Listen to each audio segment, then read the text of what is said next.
నమస్తే 99 TV news కి స్వాగతం. బులెటిన్లో ముందుగా హెడ్లైన్స్. పోలింగ్ లో జరిగిన అరాచకాలపై వివరణ. గవర్నర్ తో వైఎస్ జగన్ భేటీ.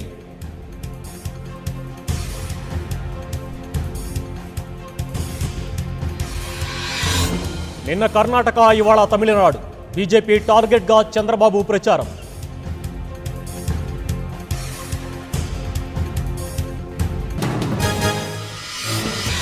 వీవీప్యాట్ స్లిప్లను లెక్కించడానికి సమస్య ఏంటి? ఈసీని నిలదీసిన ఏపీ సీఎం.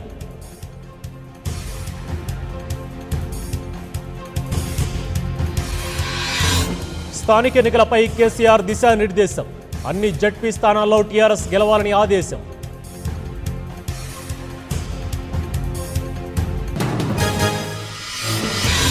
వాడని ఈవీఎంలను తరలింపుపై ఆగ్రహం.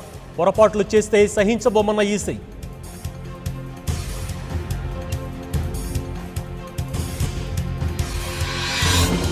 మాజీ సెక్రటరీపై కోస్గి ఎంఆర్ఓ కుటుంబం దాడి. తీవ్ర గాయాలు, ఆసుపత్రికి తరలింపు.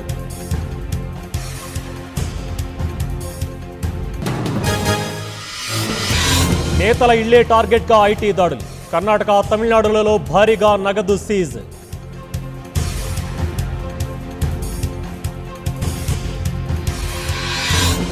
నెల్లూరులో ఎన్నికలు రద్దు కాలేదు. 11 కోట్ల నగదు సీజ్ చేశామన్న ఈసీ.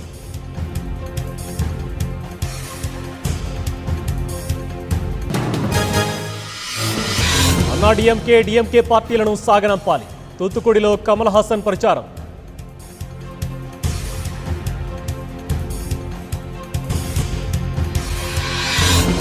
యూపీలో కాంగ్రెస్ ఓటమి అంగీకరించినట్లే.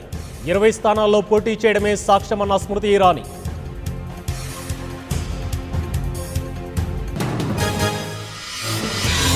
ఆప్ కాంగ్రెస్ మధ్య కుదరని పొత్తు. కేజ్రీవాల్, రాహుల్ ఒకరిపై ఒకరు విమర్శలు.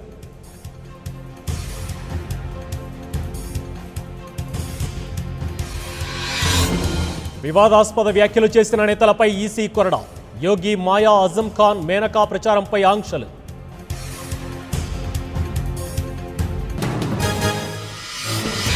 హర్యానా మాజీ సీఎంపై ఈడీ చర్యలు. 3,68,00,000 విలువైన ఆస్తుల జప్తు.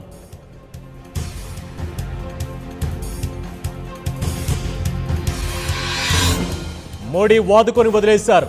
మాజీ సహచరుడి కామెంట్.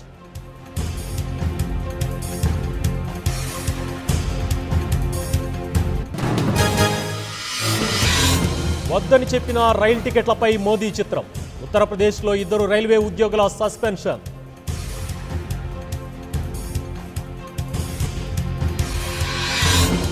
కన్నడ నటుడి ఫామ్ హౌస్ పై ఐటీ దాడి. సుమలత తరపున ప్రచారం చేస్తున్న స్టార్ హీరో.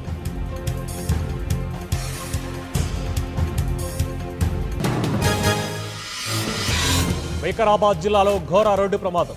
లారీ, ఆటో ఢీ, 4 దుర్మరణం.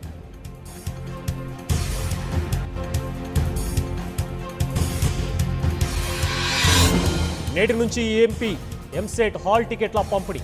పరీక్షలకు అన్ని ఏర్పాట్లు పూర్తి.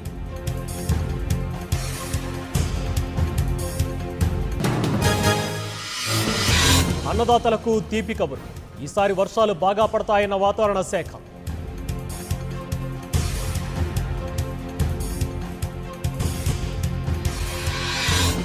విధుల్లోకి గస్తీ నౌక ఐసీజీఎస్ వీర.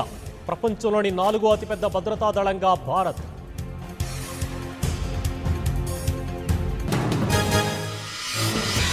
చంద్రయాన్ 2 మరింత ఆలస్యం.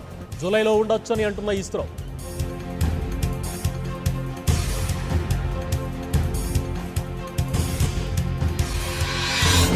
కేరళ అడవుల్లో మెగాస్టార్ సైరా షూటింగ్లో బిజీ.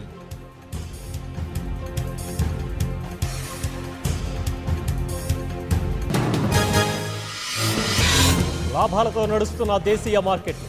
తగ్గిన ముడి చమురు ధరలు, బలహీనపడ్డ డాలర్.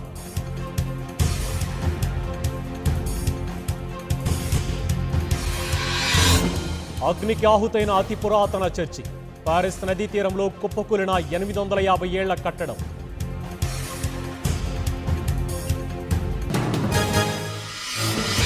బెంగళూరు ఖాతాలోకి మరో ఓటమి.